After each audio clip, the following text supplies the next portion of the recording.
میں 1,25,00,000 روپے دوں گا یونیورسٹی کے، 1,25,00,000۔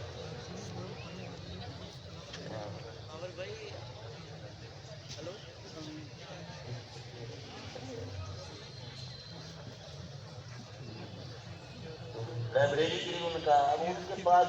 میں حالات جانتا ہوں بڑے کھل کے دل کے ان کے پاس پیسے نہیں ہے زیادہ، تو انہوں نے 15 لاکھ کا ایک چیک مجھے بھیجا ہے، پھر 29 لاکھ روپے کا سریا، 39 لاکھ روپے کا سریا انہیں خرید کیا، پھر 2,500 من گندم انہوں نے پیش کی جو 72,50,000 روپے کی، یہ سب رقم جو ہے 1,26,00,000 روپے بنتی ہے، انہوں نے ادا کر دی۔ یہ اللہ تعالیٰ ان کو جزائے خیر عطا فرمائے اور اس کا بہترین عائشہ فرمائے۔ اسی طرح ہمارے احسان قادر صاحب، مولانا جیلانی صاحب حیدرآباد والے، یہ بھی جامعہ کے لیے، ادارے کے لیے بڑا تعاون کرتے ہیں، اللہ تعالیٰ ان کی بات کو قبول فرمائے اور سب کو اس کا بہترین عائشہ فرمائے، اللہ تعالیٰ سب کے حال پر رحم فرمائے۔ اللہ تعالیٰ پھر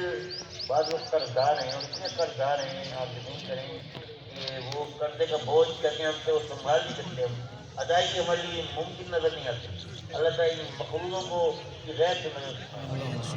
غیب سے مدد فرمائے اور قرضے کی ادائیگی کے اسباب پیدا ہو،